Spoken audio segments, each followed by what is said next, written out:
She looked me in the eyes. 3 times I asked her. 3 times she said yes. She described his car, the street, the weather. She described a woman, blonde, beautiful, standing next to my husband while my 2-year-old son watched from the back seat. Every detail, airtight, convincing. There was just one problem. That day, the entire city was under a red weather alert. Nobody was supposed to leave their homes. Flash flooding, empty streets, a city holding its breath. And my husband, he was in our kitchen, making me breakfast. My name is Maya. I'm 29. When I was 11, my family moved to a new country. First day at school, a girl named Claire sat next to me, introduced me to her friends, her world, and almost as an afterthought, her older brother Daniel. I married him 18 years later. But before Daniel, there was Lily. Lily was the first friend I made in that new country. We grew up together. She was at my wedding. She was the second person I called when I found out I was pregnant, right after Daniel. We weren't just close. We were the kind of close where you don't keep score, where you show up, where you don't even think about it. Every Saturday, we went to the same gym class. That Saturday started like all the others, until she said, "We need to talk, in private." We sat in my car. "Wednesday," she said, "I saw Daniel. He was with a woman, Maya. They were kissing, and Leo was in the car watching." I went cold. But then something clicked. Wednesday. This specific Wednesday. The city had issued a red weather alert, the serious kind. Flash flooding. Everyone told to stay home. My work trip to another city had been canceled Tuesday night. I'd spent the entire day at home. Daniel had left at 6 a.m. to secure his business against the flooding. Sandbags, shutters, the whole thing. By 7:30, he was back. Made breakfast. We ate together. All 3 of us. Home. All day.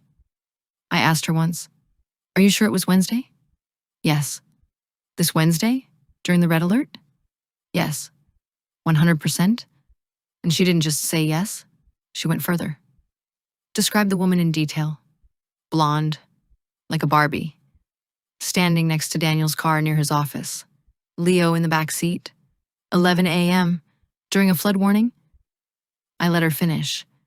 Then I said, "Lily, my trip was canceled. We were both home the entire day." Her face changed. "I think I got confused with the days. You confirmed it 3 times. You described the weather. You described a woman in detail. There was no confusion." She grabbed her bag and ran. "I know what you're thinking." She already knew he was home. Why search? Because when someone puts that image in your head, your body reacts before your brain catches up. I searched the house anyway. His phone, his laptop, every email account, every app. I have all his passwords. Not because we don't trust each other, but because I help manage part of his business, and he's genuinely terrible with passwords. I knew every corner of his digital life. Nothing. His one secret. A paranormal podcast in Spanish he listens to sometimes. Ghost stories from Latin America. That night, I told him everything. He didn't get defensive. Didn't raise his voice. He handed me his phone before I asked. Then he said, "Check the car too." We called Lily together. First call, nothing. Second, nothing. Third, she picked up, crying. "Just tell me why," I said. "That's all I want." She tried a new angle. Maybe it was Monday she got confused with. Daniel cut in. "Monday, Leo was in daycare. Maya and I had breakfast together during her break. So walk me through the timeline. I drove to daycare, picked up our son, drove to get this woman, kissed her in public in front of our child, dropped her off, returned Leo to daycare, and made it back in time for breakfast with my wife. Explain that." Silence. I'm sorry. Click. Then, blocked. All of us. Me, Daniel, our mutual friends. Gone. 6 days of silence. Then Lily's mom called, asked me to come over, bring someone with me. I went for closure, nothing else. Lily apologized, cried, but every actual reason had to be pulled out of her word by word. Finally, she talked. She was angry about a girls' trip. 5 of us. A trip we'd been doing for years. I'd missed it twice. First time, Leo was 2 months old. This year, August was the only month everyone was free and I had to work.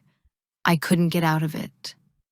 On top of that, I'd swapped my vacation days to get extra time off in December and January, which meant I'd be out of the country from December through January 10th, which meant missing Lily's birthday in December, missing winter plans in January. So she ran a calculation. If Maya thinks Daniel cheated, she might leave him. And if she leaves, custody arrangements would stop her from taking Leo abroad for extended periods, which means she stays, which means she's around. For the trips, for the birthdays, for Lily. She was willing to destroy my son's family for a birthday dinner and a winter trip. I sat there looking at her, and I thought about 18 years, every hard moment, every 2 a.m. call. The girl who knew me before I spoke the language properly. Don't ever contact me again, I said. Don't come near me. I walked out.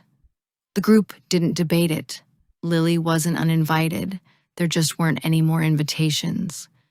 I spent December abroad with Daniel and Leo. I missed her birthday. And here's what I keep coming back to. Not the betrayal itself, but the shape of it. Lily didn't do this out of hatred. She did it out of loneliness that had curdled into entitlement. She missed her friend. And instead of saying that, just saying it, she built a lie so precise it could have ended a marriage, taken a father from his son, for a seat at the dinner table. The quiet knife is never the one you see coming.